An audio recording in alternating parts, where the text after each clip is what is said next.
श्रोताओं, उस समय जब पांडव देवी द्रौपदी को जुए में हार चुके थे,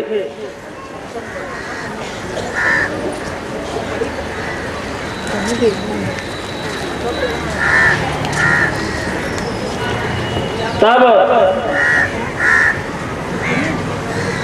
दुर्योधन ने दुशासन से कहा जाओ द्रौपदी को ले आओ आज इस सभा में, क्योंकि उसने मुझे जल थल में भ्रम हो गया था, थल के स्थान पर जल प्रतीत हुआ, जल के स्थान पर थल प्रतीत हुआ। तो द्रौपदी ठहाका मार करके हंसी थी और ये कहा था कि अंधों के अंधे पैदा होते हैं, आखिरकार अंधे बाप का अंधा ही लाल पैदा होगा ना, जिसको भ्रांति हो रही है। और ये भी कहा था और ठहाका मार करके हंसी थी, मेरी हंसी उड़ाई थी। जाओ द्रौपदी को ले आओ। दुशासन गया, बोले चलो तुम्हें दुर्योधन ने बुलाया है। कहा देखो अभी मैं जाने काबिल नहीं हूं समाज में, अभी मैं 3 दिन नहीं जा सकती। कहा देखो 3 दिन 3 मिनट मैं नहीं मानूंगा। दुर्योधन ने कहा ठीक से ना आए तो उसको पकड़ करके घसीटते हुए लाओ। दुर्योधन की पत्नी ने दुशासन से कहा ये क्या कर रहे हो, ये उचित नहीं है, धर्म विरुद्ध कार्य है।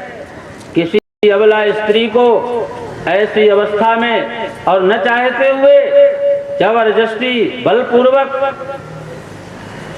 ले जाना ये अन्याय होगा। लेकिन वो नहीं माना, द्रौपदी को पकड़ करके घसीटने लगा। देवी द्रौपदी चल रही है और कह रही है कसाई के हाथों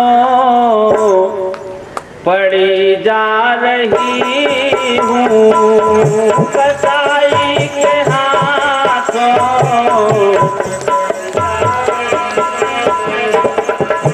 कसाई के हाथों पड़ी जा रही हूँ, कसाई के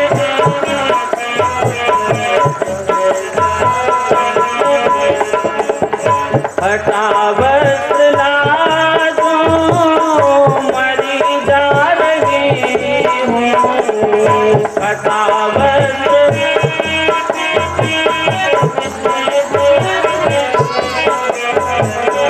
कसाई के हाथों पड़ी जा रही हूँ, कसाई के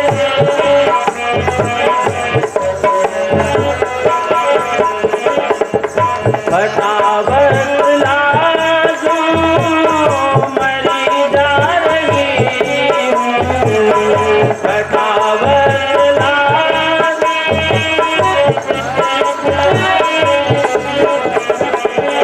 कसाई के हाथों पड़ी जा रही हूँ, कसाई के हाथों पड़ी जा रही हूँ, कसाई के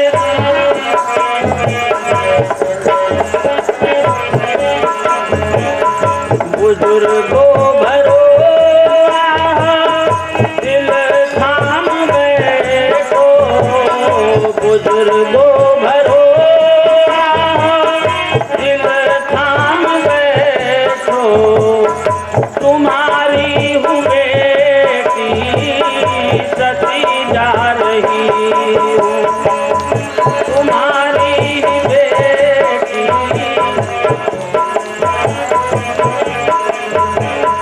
कसाई के हाथों पड़ी जा रही हूँ,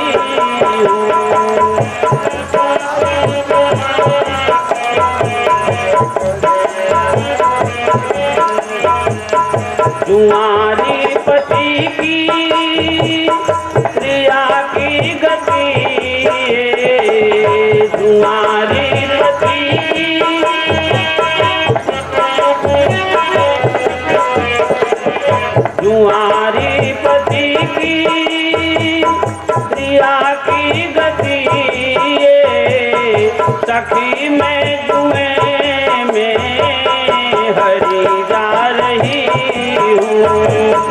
करके उस अन्यायी दुराचारी दुरात्मा दुशासन ने सभा में ले जा करके खड़ा कर दिया उसको, देवी द्रौपदी को।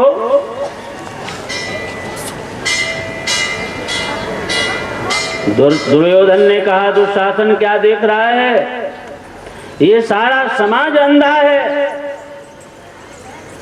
क्योंकि मैं अंधों की औलाद हूं,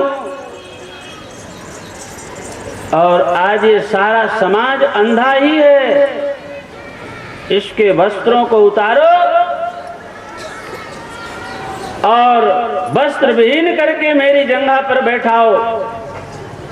आज मैं इसको दिखाना चाहता हूं कि अंधों के अंधे होते हैं, आज सारा समाज अंधा है। द्रौपदी ने कहा, ये तो बड़ा मुश्किल हुआ, ये दुष्ट दुरात्मा है। भीम की तरफ देखा, युधिष्ठिर की तरफ देखा, अर्जुन की तरफ देखा, नकुल सहदेव की तरफ देखा, लेकिन सब सर झुका करके बैठे। कृपाचार्य, द्रोणाचार्य, भीष्म पितामह, कोई नहीं बोल रहा है उस सभा में।